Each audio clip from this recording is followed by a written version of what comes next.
ಚರಿತೆ ಮಲಯಾಳದಲ್ಲಿ ಚರಕಲ್ ರಾಜನು ಆಳುತ್ತಿದ್ದನು ಸುಖದಲ್ಲಿ ಅಂದು ಪರಕೀಯರ ಕ್ರೂರ ಸೈನ್ಯವು ನಾಡಿನ ಮೇಲೆ ದಾಳಿಗೆ ಬಂದು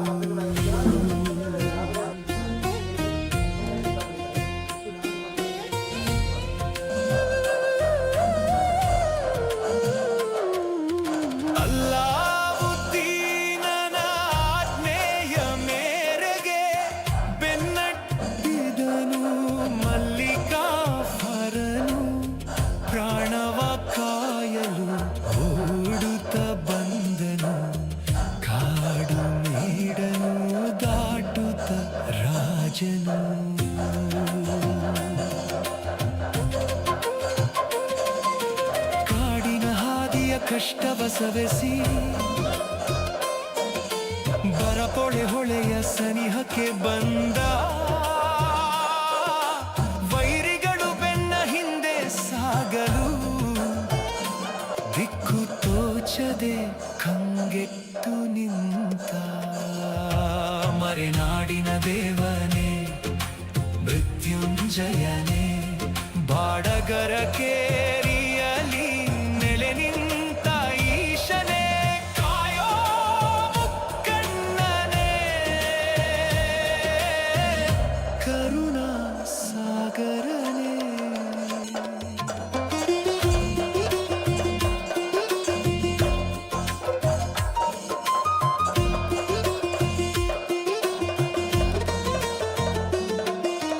ಪಾರ್ವತಿ ರಮಣನೆ ರಕ್ಷಿಸು ಎಂದನು ಪರ್ವತ ಮಡಿಲಲಿ ಶರಣಾಗುತ್ತಲಿ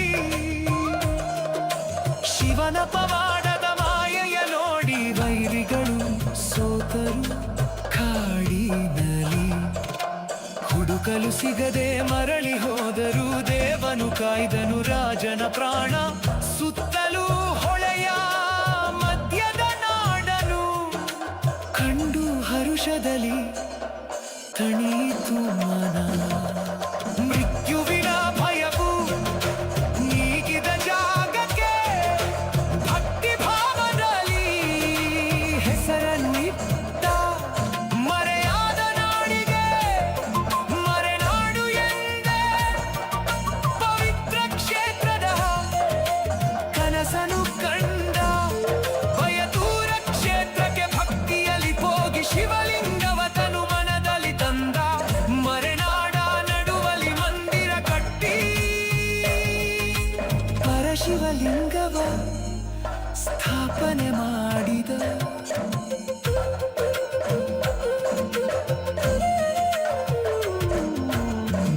ಮೃತ್ಯುಂಜೇಶ್ವರನೆಂದೇ ಹೆಸರಿಸಿ ಬಹುಕಾಲ ಶಿವನ ಧ್ಯಾನವ ಮಾಡಿ ಶಿವ ಸಾಯುಜ್ಯವ ಹೊಂದಿದ ರಾಜನು ಶಿವನ ಪಾದದಲ್ಲಿ ಒಂದಾಗಿ ಕೂಡಿ ಅವನ ಕೃಪೆಯಿಂದ ನಮಗಿಂದು ಸಿಕ್ಕಿದೆ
जय मृत्युंजय स्वामिये नमः मृत्युंजय स्वामिये जय मृत्युंजय स्वामिये नमः मृत्युंजय स्वामिये जय मृत्युंजय स्वामिये नमः मृत्युंजय स्वामिये பொன்னாடு காப்பினாடு புண்ணிய பூமி கொடகுரா மறைநாடு நிலனிந்த மிருத்யுஞ்சய சுவாமினா பொன்னாடு காப்பினாடு புண்ணிய பூமி கொடகுரா மறைநாடு நிலனிந்த மிருத்யுஞ்சய சுவாமினா பாடித்து நங்க துதிக்கனா பூஜித்து பல படந்தோனா பாடித்து நங்க துதிக்கனா பூஜித்து பல படந்தோனா பாடித்து நங்க துதிக்கனா பூஜித்து பல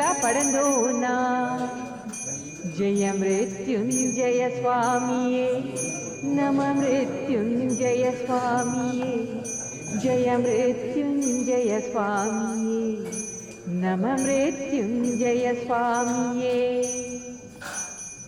जीवरक्षणे माडोकु देवन बोडित पूजन अपमृत्युर परिहारक होम माडित सोत्तोन जीवरक्षणे माडोकु देवन बोडित पूजन अपमृत्युर परिहारक होम माडित सोत्तोन बावा भट्टर नडक बोळि काटोक कथन बावा भट्टर नडक बोळि काटोक कथन बावा भट्टर नडक बोळि काटोक कथन जय मृत्युंजय स्वामिये नमः मृत्युंजय स्वामिये जय मृत्युंजय स्वामिये नमः मृत्युंजय स्वामिये मुक्ति संपादनिके मन तिरडु स्वामी जप मोक्ष कट्टुवक्कु भक्तिल माडन तप मुक्ति संपादनिके मन तिरडु स्वामी जप मोक्ष कट्टुवक्कु भक्तिल माडन तप पुण्य कोटि बेप्पक्कु नावुर तुदिलिरडु पेदा पुण्य कोटि बेप्पक्कु नावुर तुदिलिरडु पेदा पुण्य कोटि बेप्पक्कु नावुर तुदिलिरडु पेदा जय मृत्युंजय स्वामिये नमः मृत्युंजय स्वामिये जय मृत्युंजय स्वामिये नमः मृत्युंजय स्वामिये जय मृत्युंजय स्वामिये नमः मृत्युंजय स्वामिये जय मृत्युंजय स्वामिये नमः मृत्युंजय स्वामिये नमः मृत्युंजय स्वामिये नमः मृत्युंजय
ದರ್ಶನದಿಂದ ದುಃಖವು ದೂರ, ನಿನ್ನ ಕೃಪೆಯಿಂದ ಜೀವನವೇ ಸಾರ್ಥಕ.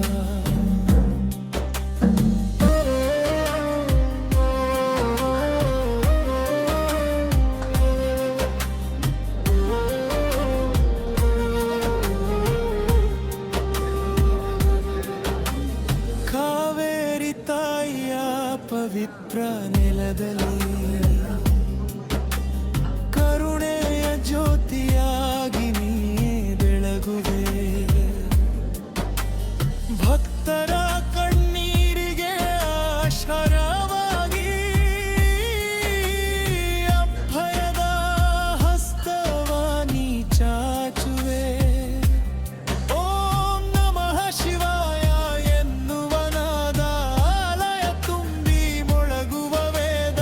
ಬಿಲ್ವದ ಎಲೆಯಲಿ ಭಕ್ತಿಯ ಹೂವು, ನಿನ್ನ ಪಾದಕ್ಕೆ ನಮ್ಮ ಪ್ರಣಾಮವು. ಪಡದರ ಕೇರಿಯ ಭುವಿಯಲ್ಲಿ ಬೆಳಗುವ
ದೇವರು ಕಾಣ್ತಾರೆ.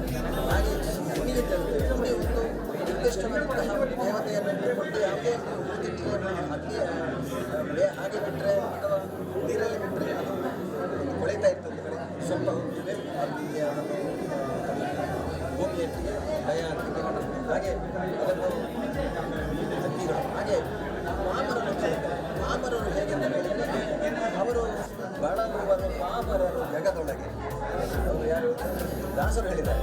ಅಂದರೆ ವೇದದ ಸಾಮಾನ್ಯ ಪಾಮರರು ಅಂದರೆ ಭೌತಿಕವಾಗಿ ನನಗೆ ಸಂಪರ್ಕ ಬೇಕು,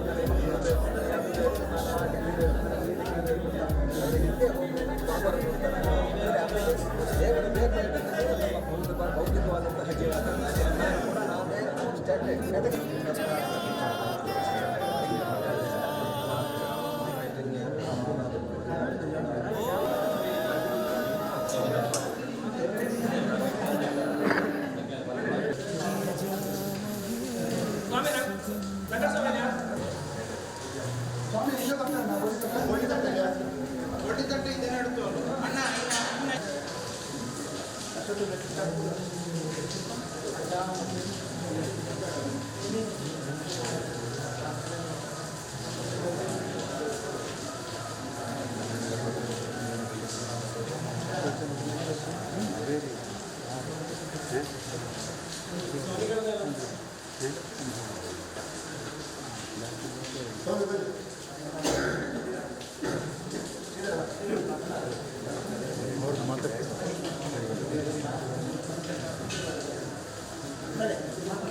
ಆರನೇ ತಾರೀಕಿಂದ ಇವತ್ತಿನ ಮಧ್ಯಾಹ್ನದವರೆಗೆ ಮೃತ್ಯುಂಜಯ ಕ್ಷೇತ್ರದಲ್ಲಿ ನೂತನವಾದಂತಹ ಒಂದು ಪ್ರಾಸಾದ ಅಂದರೆ ಗರ್ಭಗುಡಿ ಅಂತ ಹೇಳ್ತಾರೆ, ಮಂಟಪ, ಅದನ್ನು ನವೀಕರಣ ಮಾಡಬೇಕಾಗಿ ಸುಮಾರು 3 ತಿಂಗಳ ಹಿಂದೆ ಸುಮಾರು ಮಾರ್ಚ್ 22 ತಾರೀಕಿಗೆ ಆ ದೇವರನ್ನು ಬಾಲಾಲಯದಲ್ಲಿ ಸ್ಥಾಪನೆ ಮಾಡಿಕೊಂಡು ಈ ಮೂರ್ತಿ ಬಹಳ ಪುರಾತನವಾದಂತಹ ಈ ಒಂದು ಪ್ರಾಸಾದ ಅಥವಾ ಗರ್ಭಗುಡಿಯನ್ನು ಸಂಪೂರ್ಣವಾಗಿ ಜೀರ್ಣೋದ್ಧಾರ ಮಾಡುವ ಸಂಕಲ್ಪದಲ್ಲಿ ಆ ಗರ್ಭಗುಡಿಯನ್ನು ಸಂಪೂರ್ಣ ಇಲ್ಲಿಂದ ವಿಸರ್ಜನೆ ಮಾಡಿ ನೂತನವಾದಂತಹ ಒಂದು ಪ್ರಾಸಾದ ಕೌಳಿಯನ್ನು ಯಾವುದು ಇಲ್ಲಿ ಮುಟ್ಟಲಿಲ್ಲ, ಎಲ್ಲ ಮೊದಲಿನ ಹಾಗೆ ಇದೆ.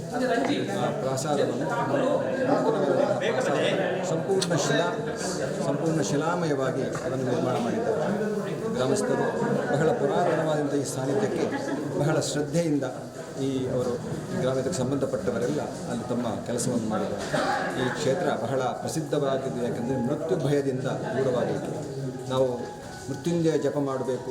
ಏನಾದರೂ ನಮಗೆ ಅನಾರೋಗ್ಯ ಸಂಭವಿಸಿದಾಗ ಅಥವಾ ಯಾರಿಗಾದರೂ ಆ ಮೃತ್ಯು ಬರುವಂತಹ ಅಥವಾ ಅಪಮೃತ್ಯು, ಘೋರಮೃತ್ಯು ಅಥವಾ ಅಕಾಲ ಮೃತ್ಯು ಅಥವಾ ಏನಂತ ಬಂದಾಗ ನಾವು ಆ ಮೃತ್ಯುಂಜಯನಲ್ಲಿಗೆ ನಾವು ಜಪ ಮಾಡ್ತೇವೆ. ಮಾರ್ಕಾಂಡೇಯ ಹೇಗಂತ ಕೇಳಿದರೆ ಅವನಿಗೆ 16 ವರ್ಷದ ಒಂದು ಒಳ್ಳೆಯ ಆಯುಷ್ಯವನ್ನು ಕೊಟ್ಟಿದ್ದರು. ಅಂದರೆ ಅವನ ತಾಯಿ ಹತ್ರ ಕೇಳಿದಾಗ ನಿಮಗೆ 16 ವರ್ಷದ ಒಂದು ಶ್ರೇಷ್ಠ ಮಗು ಬೇಕೋ ಅಥವಾ 100 ವರ್ಷದ ನಿರ್ದಿಷ್ಟ ಮಗು ಬೇಕು ಅಂತ ಕೇಳಿದಾಗ 16 ವರ್ಷದ ಮಗು ನನಗೆ 16 ವರ್ಷದಲ್ಲಿರುವಂಥ ಒಳ್ಳೆಯ ಮಗುವನ್ನು ಕೊಟ್ಟರೆ ಸಾಕು ಅಂತ ಮಾರ್ಕಾಂಡೇಯು ಪ್ರಾರ್ಥನೆ ಮಾಡಿದ. ಅದೇ ರೀತಿ ಶಿವ ಮಾರ್ಕಾಂಡೇಯುವಿಗೆ ಮಗನ ಹುಟ್ಟಿಸಿದ. ಹಾಗೆ ಅಂತಿಮವಾಗಿ 16 ವರ್ಷದಾಗ ಕಾಲನಾಗಿ ಆ ಶಿವ ಬಂದಾಗ ಯಾವ ಕಾರಣಕ್ಕೂ ನಿನ್ನನ್ನು ಒಂದು ಮರಣ ಎಂಬುದು ಅಲ್ಲಿ ಸ್ಥಿರವಾಗಿದೆ. ಆ ಮರಣ ಎಂಬುದು ನಮಗೆ ಜನಿಸಿದವನಿಗೆ ಮರಣ ಎಂಬುದು ಅದು ಸತ್ಯ. ಆ 2 ಸತ್ಯಗಳು ಜೀವನದಲ್ಲಿ ಸಂಭವಿಸ್ತದೆ. ಆದ ಕಾರಣ ನಿನ್ನ ಮರಣವನ್ನು ಮುಂದೂಡಲಿಕ್ಕೆ ಸಾಧ್ಯ ಇಲ್ಲ. ನೀನು ಮೃತ್ಯುಂಜಯವಾಗಿ ಅಥವಾ ನೀನು ಅಮರನಾಗಿ ನೀ ಯಾವತ್ತೂ ಒಂದು ಕೈಲಾಸದಲ್ಲಿ ಇರು ಅಂತ ಹೇಳಿಕೊಂಡು ಮೃತ್ಯುಂಜಯನಿಗೆ ಅದೇ ರೀತಿ ನಮಗೆ ಆ ಮೃತ್ಯುಂಜಯನ ಹೇಗೆ ಆ ಮೃತ್ಯುಂಜಯನಿಗೆ ಆ ಅಮರತ್ವವನ್ನು ಕೊಟ್ಟರು ಅದೇ ರೀತಿಯಲ್ಲಿ ನಮಗೂ ಕೂಡ ಅಮರತ್ವವನ್ನು ಆಧ್ಯಾತ್ಮಿಕ ಸ್ವರೂಪದಲ್ಲಿ ಕೊಡ್ತಾನೆ ಎಂಬ ವಿಶ್ವಾಸ. ಅದೇ ರೀತಿ ನಮಗೆ ಭಯವನ್ನು ಅಕಾಲವಾಗಿ ಅಥವಾ ಮೃತ್ಯು ಬಂದ ನಮ್ಮ ಸರ್ವ ರೋಗ ನಿವಾರಣೆ ಅಂತ ಹೇಳಿದ ಹಾಗೆ ನಾವು ಇಲ್ಲಿ ಬಂದು ಎಲ್ಲ ರೋಗ ಬರುವುದನ್ನೆಲ್ಲ ನಿಲ್ಲಿಸಲಿಕ್ಕೆ ನಮ್ಮ ಮಾನಸಿಕ ಮತ್ತು ದೈಹಿಕವಾದ ಆರೋಗ್ಯಕ್ಕಾಗಿ ಒಂದು ಕ್ಷೇತ್ರಕ್ಕೆ ಜನರು ಬಂದು ತಮ್ಮ ಸೇವೆಯನ್ನು ಸಲ್ಲಿಸ್ತಾರೆ. ಈ ದೇವರ ಅನುಭವವನ್ನು ಕೊಡ್ತಾರೆ. ಮೊನ್ನೆ ದಿವಸ ನಾವು ಪ್ರಾರಂಭ ಮಾಡಿದ್ದು ಪ್ರಾರ್ಥನೆ ಮಾಡಿಕೊಂಡು ಪ್ರಾಸಾದ ಪರಿಗ್ರಹ, ಹಾಗೆ ಬಿಂಬ ಪರಿಗ್ರಹ ಇತ್ಯಾದಿಗಳು, ವಾಸ್ತ್ರಕ್ಷೋಭ್ಯ ಹೋಮಾದಿಗಳು. ಮಾರನೇ ದಿವಸಕ್ಕೆ ಇಲ್ಲಿ ಶಾಂತಿ ಹೋಮ, ಪ್ರಾಯಶ್ಚಿತ್ತ ಹೋಮ, ಪ್ರೋಕ್ತ ಹೋಮಗಳು. ಶಾಂತಿ ಹೋಮ ಅಂತ ಹೇಳಿದರೆ ಈ ದೇವಸ್ಥಾನ ಎಂಬುದು ಹೇಗೆ ಬೇರೆ ಬೇರೆ ಕರ್ಮಗಳಿಂದ ಅದು ಅಶುದ್ಧಿ ಆಗ್ತದೆ. ಅಂದರೆ ವರ್ಜ್ಯವಾದಂತಹ ಪ್ರಾಣಿಗಳ ಪ್ರವೇಶದಿಂದ ಅಥವಾ ಚೋರನ ಪ್ರವೇಶದಿಂದ ಅಥವಾ ಇನ್ನಿತರವಾದಂತಹ ಮಾತುಗಳಿಂದ, ಭಕ್ತಾದಿಗಳಿಂದ ಬಂದಂತಹ ಮಾತುಗಳಿಂದ ಇಲ್ಲಿ ಅಶುದ್ಧಿಗಳು ಸಂಭವಿಸ್ತಾ ಇರ್ತದೆ. ಅದಕ್ಕೆ ಬೇಕಾಗಿ ಶಾಂತಿ ಹೋಮ, ಹಾಗೆ ಪ್ರಾಯಶ್ಚಿತ್ತಗಳು ಅಂದರೆ ಭಕ್ತರಿಂದ, ಅರ್ಚಕರಿಂದ ಅಥವಾ ಬಂದಂಥ ಭಕ್ತಾದಿಗಳಿಂದ, ಕ್ಷೇತ್ರದಿಂದ ತಪ್ಪುಗಳು ಸಂಭವಿಸ್ತಿರ್ಬೋದು. ಅದಕ್ಕೆ ಪ್ರಾಯಶ್ಚಿತ್ತ ಹೋಗಿ ಹಾಗೆ ಆ ದೇವರನ್ನು ವೈಭವೀಕರಿಸುವಂತಹ ಪ್ರೋಕ್ತ ಹೋಮಗಳು.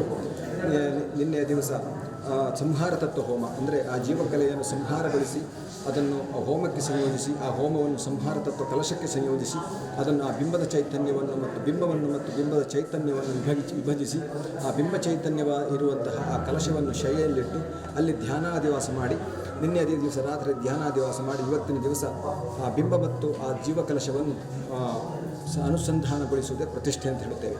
ಆ ಪ್ರತಿಷ್ಠೆಗೆ ಆ ಪುರುಷಾತ್ಮಕವಾದಂತಹ ಆಕಾಶ ತತ್ವದಲ್ಲಿ ಆ ಪುರುಷನು, ಅದೇ ರೀತಿ ಭೂಮಿಯಲ್ಲಿರುವಂತಹ ಆ ಸ್ತ್ರೀ ತತ್ವಕ್ಕೆ ನಾವು ಪೀಠವನ್ನು ಹೇಳ್ತೇವೆ. ಹಾಗೆ ಆ ಪುರುಷ ಮತ್ತು ಸ್ತ್ರೀಯ ಅನುಸಂಧಾನದಿಂದ ಅಥವಾ ಪರಾಗಸ್ಪರ್ಶದಿಂದ ಅದು ಸೃಷ್ಟಿಯಾಗುತ್ತದೆ ಎಂಬುದು ಸನಾತನ ಸಿದ್ಧಾಂತ. ಅದೇ ರೀತಿ ಆ ಪುರುಷ ಎಂಬುದು ಈ ಸೃಷ್ಟಿಸಿದ್ದೇ ಪುರುಷ ಮತ್ತು ಸ್ತ್ರೀಯ ಅನುಸಂಧಾನದಿಂದಾಗಿ ಅಥವಾ ಪರಾಗಸ್ಪರ್ಶದಿಂದಾಗಿ ಈ ಸೃಷ್ಟಿ ಬರ್ತದೆ ಎಂದು ಅದೇ ಸಂಕಲ್ಪದಲ್ಲಿ ಕ್ಷೇತ್ರ ನಿರ್ಮಾಣ ಆಗ್ತದೆ. ಹಾಗೆ ಈ ಒಂದು ಕ್ಷೇತ್ರ ಬಹಳ ಪುರಾತನವಾದದ್ದು ಹಾಗೂ ಬಹಳ ಸಾನ್ನಿಧ್ಯ ಇರುವಂಥದ್ದು. ಇದೆಷ್ಟೋ ವ್ಯಕ್ತಿ ರೋಗದಿಂದ ಬಂದವರು ಅವರ ಮಾನಸಿಕ ದೈಹಿಕವಾದಂತಹ ಅನಾರೋಗ್ಯದಿಂದ ಇಲ್ಲಿ ಬಂದು ಪ್ರಾರ್ಥನೆ ಮಾಡಿ ಆ ಮೃತ್ಯುಂಜಯ ಹೋಮ ಮಾಡಿಸಿ ಅವರ ಜೀವನದಲ್ಲಿ ಉನ್ನತಿಯನ್ನು ಪ್ರಾಪ್ತಿ ಮಾಡಿದವರೇ ಹೆಚ್ಚಿನವರಿರ್ತಾರೆ. ಅದೇ ರೀತಿ ಈ ಕ್ಷೇತ್ರ ಇನ್ನಷ್ಟು ಬೆಳಗುತ್ತದೆ. ಇನ್ನಷ್ಟು ಜನರು ಇಲ್ಲಿ ಸಾನ್ನಿಧ್ಯವನ್ನು ಭೇಟಿ ಮಾಡಿಕೊಂಡು ಆ ಮೃತ್ಯುಂಜಯನ ಅನುಗ್ರಹಕ್ಕೆ ಪಾತ್ರರಾಗ್ತಾರೆ ಎಂಬ ದೂರದೃಷ್ಟಿಯಿಂದಾಗಿ ಆ ಕ್ಷೇತ್ರವನ್ನು ಇನ್ನಷ್ಟು ಬೆಳಗಿದ್ದಾರೆ. ಇವತ್ತಿನ ದಿವಸ ಬ್ರಹ್ಮಕಲಶ ಸಂಪನ್ನಗೊಂಡಿದೆ, ಮಹಾಮಂತ್ರಾಕ್ಷತೆಯಾಗಿದೆ. ಬಂದವರಿಗೆಲ್ಲ ಅನ್ನದಾನಾದಿಗಳು ನಡೆದಿದೆ. ಇನ್ನು ನಾಳೆಯಿಂದಲೂ ಪುನಃ ಅನ್ನದಾನಾದಿಗಳು ನಿತ್ಯದ ಈ ಕ್ಷೇತ್ರದಲ್ಲಿ ಏನು ಇಲ್ಲಿವರೆಗೆ ನಡೀತಾ ಇದೆ ಅದೆಲ್ಲ ಇನ್ನೂ ಕೂಡ ಯಥಾಸ್ಥಿತಿ ಮುಂದುವರಿಯಲಿದ್ದು ಆ ಕ್ಷೇತ್ರಕ್ಕೆ ಬಂದವರಿಗೆಲ್ಲ ಒಳ್ಳೆಯದಾಗಲಿ, ಲೋಕಕ್ಕೆ ಕಲ್ಯಾಣವಾಗಲಿ ಅಂತೇಳಿ ಈ ಸಂದರ್ಭದಲ್ಲಿ ಪ್ರಾರ್ಥಿಸ್ತಾ ಇಚ್ಛಿಸ್ತಾರೆ. ಸರ್, ಇದು ಬಾಡಗರಕೇರಿ ಮೃತ್ಯುಂಜಯ ದೇವಸ್ಥಾನ ಅಂತಂದರೆ ಕೊಡಗು ಅಲ್ಲದೆ, ರಾಜ್ಯ ಅಲ್ಲದೆ, ದೇಶದಲ್ಲೇ ಹೆಸರುವಾದ ಅದು ಬಹಳ ಹೆಸರುವಾಸಿಯಾಗಿದೆ. ಯಾಕಂದರೆ ನಾನು 2001ನೇ ಇಸವಿಯಲ್ಲಿ ಇಲ್ಲಿ ಪ್ರತಿಷ್ಠೆಗೆ ಬಂದಾಗ ಕೂಡ ಅವತ್ತು ಕೂಡ ಇಲ್ಲಿ ಜೀರ್ಣವಾದಂಥ ದೇವಸ್ಥಾನ, ಇಲ್ಲಿಯ ಆ ಸಾನ್ನಿಧ್ಯದ ಒಂದು ಮಹಿಮೆ ಇಡೀ ಪ್ರಪಂಚದಾದ್ಯಂತ ಪ್ರಸರಿಸಿದೆ ಅಂತ ತಿಳಿದುಕೊಂಡಿದ್ದೇನೆ. ಆದ ಕಾರಣ ಅದು ಅಲ್ಲಿಯ ಮಣ್ಣಿನ ಗುಣ ಹಾಗೂ ಅಲ್ಲಿಯ ಪರಿಸರದ ಪ್ರಕೃತಿಯ ಗುಣದಿಂದಾಗಿ ಮನುಷ್ಯನಿಗೆ ಸ್ವಾಭಾವಿಕವಾಗಿ ಅಲ್ಲಿ ದೈವ ಕೂಡ ಇದ್ದಾಗ ಖಂಡಿತವಾಗಿ ಅದರ ಫಲ ಭಕ್ತಾದಿಗಳಿಗೆ ಖಂಡಿತವಾಗಿ ಅವರಿಗೆ ಅನುಗ್ರಹ ಈ ಸಾನ್ನಿಧ್ಯದಿಂದ ಖಂಡಿತ ಬರ್ತದೆ. ಅವರಿಲ್ಲಿ ನಿತ್ಯ ಬಂದು ಅವರ ಅನುಷ್ಠಾನ ಮಾಡಿದಾಗ ಭಜನೆ ಬರೀ ಬಂದು ಸೇವೆ ಮಾಡಿಕೊಂಡು ಹೋಗೋದಲ್ಲ, ಅನುಷ್ಠಾನ ಅಂತ ಬೇಕು. ಮನುಷ್ಯನಲ್ಲಿ ಅನುಷ್ಠಾನ ಇದ್ದರೆ ಮಾತ್ರ ಅವನ ಪ್ರಾಣವನ್ನು ಉಳಿಸಲಿಕ್ಕೆ ಸಾಧ್ಯ. ಅವನ ದೇಹ ಎಂಬುದು ಪ್ರಾಣ ಸ್ಥೂಲ ರೂಪ ಮತ್ತು ಸೂಕ್ಷ್ಮ ರೂಪ ಇರುವುದೇ ಅವನ ಅನುಷ್ಠಾನ ಇದ್ದರೆ ಮಾತ್ರ. ಹಾಗೆ ಆ ಪ್ರಾಣವನ್ನು ಅವನು ಸರಿಯಾಗಿ ಅನುಷ್ಠಾನಗೊಳಿಸಿದಾಗ, ಅದಕ್ಕೆ ಆಯಾಮ ಕೊಟ್ಟಾಗ ಆ ಪ್ರಾಣ ಬಹಳ ದೀರ್ಘಕಾಲ 120 ವರ್ಷ ಮನುಷ್ಯನಿಗೆ ಆಯಸ್ಸಿದೆ. ಅವನು ಸರಿಯಾಗಿ ಅದನ್ನು ಅನುಷ್ಠಾನಗೊಳಿಸಿದರೆ, ಪ್ರಕೃತಿಯೊಂದಿಗೆ ಅನುಸಂಧಾನ ಮಾಡಿ ಅವನು ಬದುಕಿದರೆ ಆ 120 ವರ್ಷವೂ ಕೂಡ ಯಾವುದೇ ಅನಾರೋಗ್ಯವಿಲ್ಲದೆ ಅವನಿಗೆ ಬದುಕಲಿಕ್ಕೆ ಸಾಧ್ಯತೆ ಇದೆ. ಅದಕ್ಕೆ ಆ ಸಂದೇಶವೇ ದೇವಸ್ಥಾನವು ಕೂಡ ಪ್ರತಿಯೊಂದು ಭಕ್ತಾದಿಗಳಿಗೂ ಅದು ಕೊಡುವಂಥದ್ದು.